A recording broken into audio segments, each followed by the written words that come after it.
आरव ने बस अच्छे दिल से एक फंसे हुए नेवले को बचाया था। उसे बिल्कुल अंदाजा नहीं था कि अगले ही दिन उस नेवले का दादा उसे ढूंढते हुए आ जाएगा। वो एक बूढ़े आदमी का रूप लेकर आया था ताकि उसका एहसान चुका सके। उसने अपनी उंगली आरव के माथे के बीचों बीच रखी और अपनी पूरी जिंदगी में सीखी हुई सारी प्राचीन मार्शल आर्ट, शिकार करने की कला और सेहत से जुड़ी ताकतें उसके दिमाग में डाल दी। जब आरव ने फिर से आंखें खोली तो उसे लगा ये सब कोई सपना है, लेकिन जैसे ही उसने आदत से झील की तरफ एक हाथ मारा तो पानी जोर से फट गया और बड़ी लहर उठी। तब उसे समझ आया कि वो सच में बदल चुका है। इसके बाद वो तुरंत बाजार की उस जगह पर गया जहां लोग पुरानी चीजें खरीदते बेचते हैं। वहां पहुंचते ही उसकी नजर एक स्टॉल पर पड़ी जहां एक जेड पत्थर का ड्रैगन रखा था। उसने तुरंत पहचान लिया कि ये असली और कीमती है। उसने कैजुअली दुकानदार श्री अग्रवाल से उसकी कीमत पूछी। श्री अग्रवाल ने सीधा 10 लाख रुपए बोल दिया, लेकिन आरव ने चालाकी से सिर्फ 1000 रुपए की बोली लगा दी।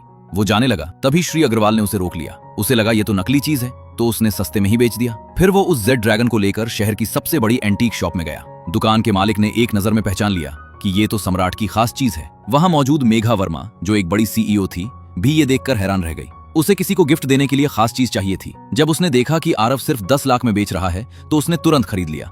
अब आरव के पास अच्छा खासा पैसा आ गया था। दुकान के मालिक की सलाह पर वो एक पत्थरों की दुकान पर गया। वहां जैसे ही वो पत्थरों को देखने लगा, एक आदमी विक्रम उसके पास आया और बोला कि उसके पास एक ऐसा सौदा है जिसमें पक्का फायदा है। असल में वो 20 लाख के एक पत्थर पर नजर रखे हुए था, लेकिन उसके पास पैसे कम थे, इसलिए वो पार्टनर ढूंढ रहा था। लेकिन आरव ने अपनी खास नजर से देखा कि वो पत्थर बेकार है, इसलिए उसने साफ मना कर दिया। फिर वो खुद ही खराब माने जाने वाले पत्थरों के ढेर में गया और वहां से एक अच्छा पत्थर चुन लिया। दुकानदार ने उसकी कीमत 6 लाख बताई, लेकिन उसने मोल भाव करके 3 लाख में खरीद लिया। जैसे ही वो उसे काटने वाला था, वही विक्रम आ गया और उसका मजाक उड़ाने लगा।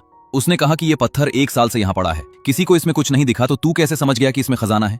इस पर आरव ने कहा, अगर इसमें जेड निकला तो क्या करोगे? विक्रम ने तुरंत शर्त लगा दी, अगर जेड निकला तो वो उसे 10 लाख देगा, और अगर नहीं निकला तो आरव को 10 लाख देने होंगे और उसके पैरों के नीचे से निकलना पड़ेगा। आरव ने शर्त मान ली और कारीगर को पत्थर काटने के लिए कहा। पहली कट में कुछ नहीं निकला, सबको लगा वो हार जाएगा। दूसरी कट में भी कुछ नहीं निकला, लेकिन आरव बिल्कुल शांत रहा। जैसे ही तीसरी कट लगी, कारीगर अचानक चिल्ला उठा। उसने पानी डालकर देखा और पहचान लिया कि ये बहुत ही कीमती हरा जेड है। अब विक्रम के होश